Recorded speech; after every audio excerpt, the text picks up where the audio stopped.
everyone, it's Viv. If you're bored in isolation and you'd like to knit something today, you can follow along to this video and we'll knit the Braided Cable Mug Cosy by Anna Simmonds, Crafting Fingers. And this pattern, if you'd like to download it, it's free on Ravelry, or you can go to craftingfingers.co.uk and you can find it there.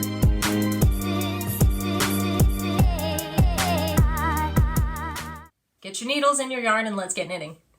You'll need a few things to make this pattern. First of all, yarn. The pattern calls for a DK weight. I'm using a worsted weight. It's in the same category under number 4 on a yarn label. So if you're reading a label that does not specify DK or worsted, look for the number 4. Then you'll need a cabling needle. This will save your life when you're making cables. I have tried a couple of different techniques where you just hold stitches off the needle and then you try and make a cable, and it's very, very difficult. I end up losing stitches and getting very, very frustrated. Then you'll need needles. This is a size 4, a US size 4, or a 3.5mm needle. For this pattern, we only need to cast on 15 stitches. So I'll use about this much tail, using the long tail cast on. I'm going to make my slip knot. And if you're new to casting on, I'll show you how I do it. Okay, so I grab both strands like so. I use my thumb and my forefinger and split the working needle, or sorry, the working yarn, which is attached to the ball, and the tail yarn, which is attached to nothing. Turn them over. So now you've got a strand around your thumb, another strand around your thumb, and you've got your index finger strand. We go under the thumb, over the index finger, and see how this makes a little bit of a loop through the thumb? Just come through the thumb. Oof. So we try again. Under the thumb, over the index finger, and through that loop we just made in the thumb.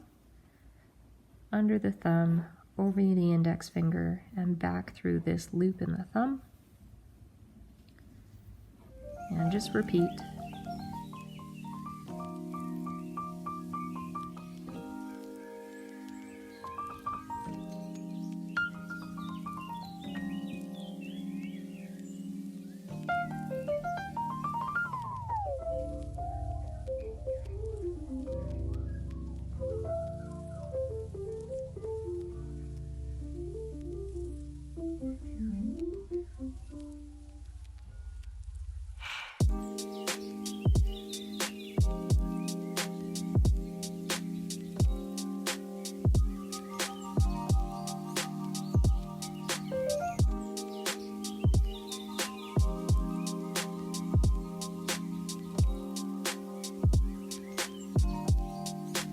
Rows 1 and 2 are pretty easy. We're just knitting straight across. I use the continental method of knitting, which is holding your yarn in your left hand. Oops. But this is what it looks like if you were to do English style knitting, which is holding the yarn in your right hand.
In row 3, we're going to make a few stitches. So I'll show you what I like to do to make one. It's make one left. I think it's the easiest, but also knit front and back is pretty easy. But this is the one I like going for. So I'll show you. We find the bar between the stitch that we just made and the stitch that's on the left needle, lift it up, put it on the left needle, and then we knit through the back. Ugh. Sometimes I like to cheat and I go through the front to get to the back. And then you just knit, just like that. So let's try that again. We're gonna knit 4,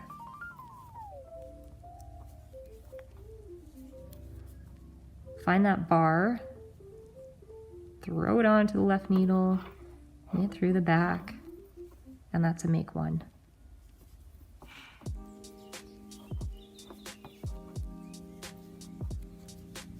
Let's do it again.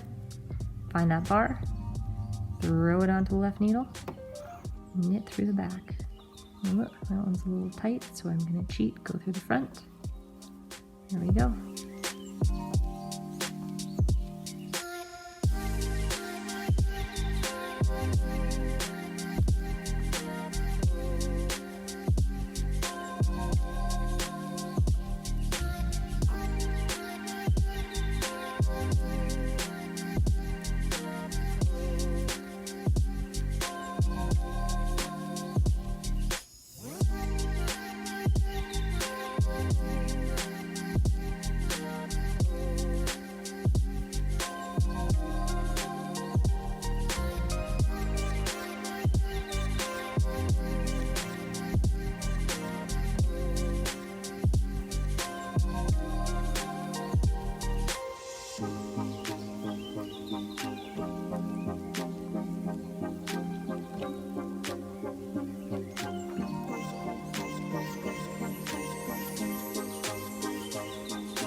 So we've come to our first cable, and we have two options, cable 6 front or cable 6 back. And all that means is that over these 6 stitches, so cable 6, this is where our cable is going to happen. So we'll put half of these stitches, 1, 2, and 3, onto our cable needle, just like that. And that's going to keep them out of the way as we knit the 3 stitches left on the cable 6, and then come back to the stitches to knit them off the cable needle. So holding them in the back means we're cabling 6 back, holding them in the front and knitting like this means we're cabling 6 front, but we are cabling 6 back. So we knit the stitches on our regular needle, and now we knit the stitches on our cable needle. This can get a little tricky, especially if you're new to cabling.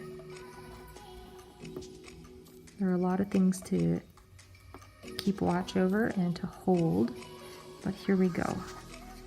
I'm gonna knit through the back here. Oh my gosh, this is difficult to see. 1, do you have that? Ooh. 2, and 3. Okay, hopefully the next one will be a little more in focus. And then we continue.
Okay, we've come to our next cable, which is going to happen over these stitches. So the first cable that happened was over the first 6 stitches of the 9, and the second cable we're doing now is happening over the last 6 stitches of the 9.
Okay, now we're just going to repeat rows 9 through 16 6 or 7 more times until this measures approximately 2 inches short of the mug that you're trying to wrap it around.